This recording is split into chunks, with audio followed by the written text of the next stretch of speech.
Hola a todos, vamos a meternos de lleno en este análisis. Hoy toca destripar el que es, literalmente, uno de los mayores misterios médicos de nuestro tiempo, las nuevas sustancias psicoactivas. Es una auténtica locura.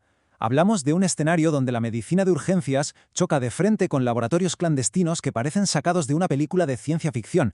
Es el clásico juego del gato y el ratón, evolucionando semana a semana. Los profesionales de la salud se ven luchando contra fantasmas moleculares, sustancias que sencillamente no aparecen en los test de toxicología de toda la vida. Y claro, la gran pregunta que enciende las alarmas en salud pública es esta. ¿Cómo narices es posible que tengamos circulando compuestos completamente legales y a la vez indetectables y potencialmente letales? Pues porque son auténticos maestros del disfraz. Logran colarse a los mercados globales a plena luz del día, saltándose las normativas más estrictas con solo un mínimo retoque químico. Operan en un vacío legal absoluto, dejando a la ciencia forense y a la legislación siempre un paso por detrás.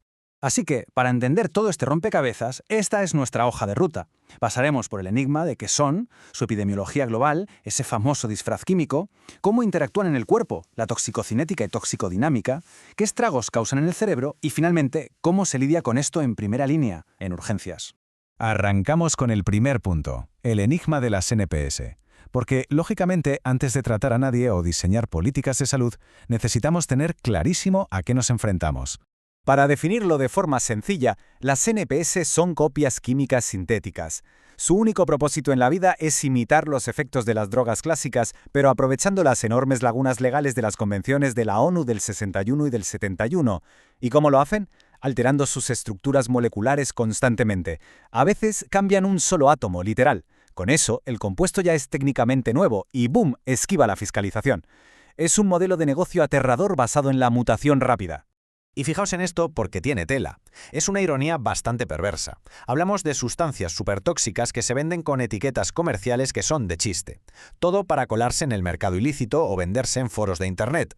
Le plantan la etiqueta de no apto para consumo humano y listos, los fabricantes se lavan las manos. Así te cuelan estimulantes potentísimos haciéndolos pasar por sales de baño o cannabinoides de laboratorio vendidos como incienso herbario. Pasamos al punto 2, epidemiología y su alcance global. Porque esto ya no es una anécdota de un país concreto, es un fenómeno masivo impulsado por la globalización. Para que nos hagamos una idea de la magnitud del problema, mirad este número, 1.349. Esa es la cantidad de nuevas sustancias psicoactivas que ha reportado la ONU a lo largo de 151 países. Es una absoluta barbaridad.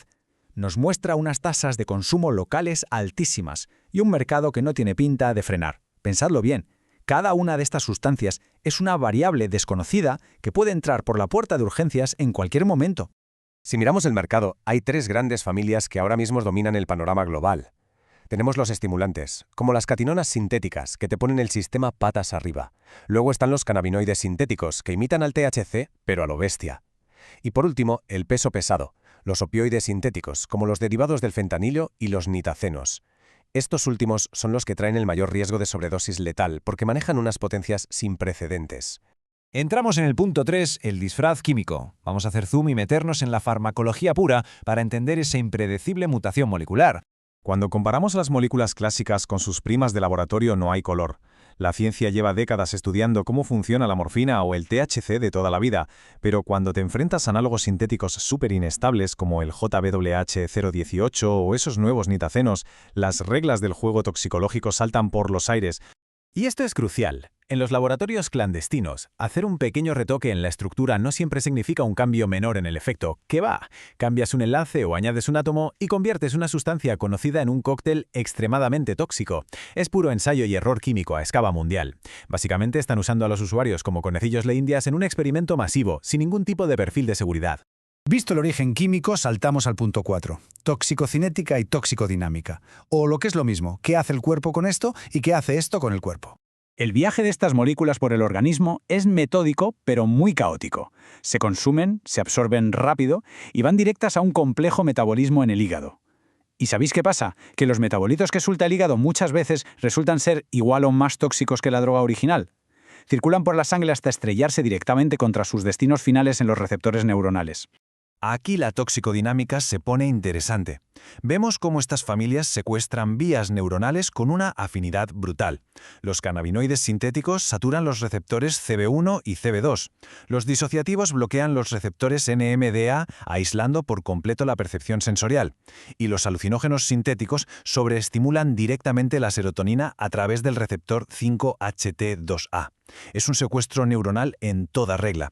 Y eso nos lleva directamente al punto 5, impacto en el cerebro. Porque cuando esos receptores colapsan, los daños neurológicos van mucho más allá de una simple intoxicación recreativa. Para poner las cosas en perspectiva, agarraos a este dato.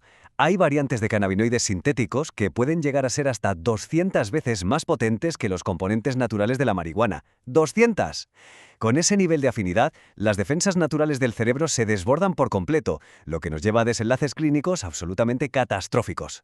Si detallamos un poco la factura psiquiátrica que dejan, es devastadora. Rompen las redes relacionadas con la recompensa y el control ejecutivo. Clínicamente, vemos pacientes con una desregulación emocional total, amnesia y brotes de psicosis extrema. Seguro que os suena la droga flaca, pues induce precisamente eso, acompañado de comportamientos tan agresivos que ponen en peligro tanto la vida del paciente como la del propio personal médico que intenta ayudarle. Llegamos al último punto, el 6, manejo en urgencias.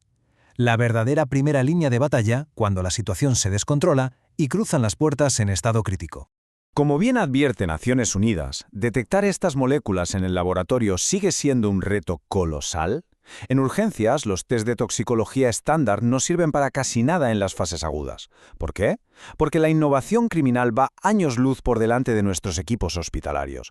Así que, en la inmensa mayoría de los casos, los médicos están operando totalmente a ciegas respecto al nombre exacto del veneno. Al estar a ciegas hay que tirar de estrategias de alto riesgo. Los médicos tienen que fiarse exclusivamente de lo que ven, de los signos clínicos, los toxíndromes. Si huele opioide sintético ultrapotente, hay que meter dosis masivas de naloxona, muy por encima de lo normal. Por otro lado, si son estimulantes causando convulsiones severas o una agitación extrema, se recurre rápido a las benzodiazepinas para salvarle la vida al paciente en ese mismo instante. Y para ir cerrando este análisis, os dejo con una reflexión. Si la química ilícita avanza infinitamente más rápido que nuestras leyes, ¿cómo vamos a preparar nuestros hospitales para la siguiente gran ola sintética? Porque esto es una carrera armamentística, y el verdadero reto está en cómo adaptamos nuestra sanidad, la formación médica y las políticas públicas antes de que el próximo compuesto molecular arrase en las calles. Es un tema que exige estar 100% alerta. Ha sido un placer acompañaros en este análisis. Hasta la próxima.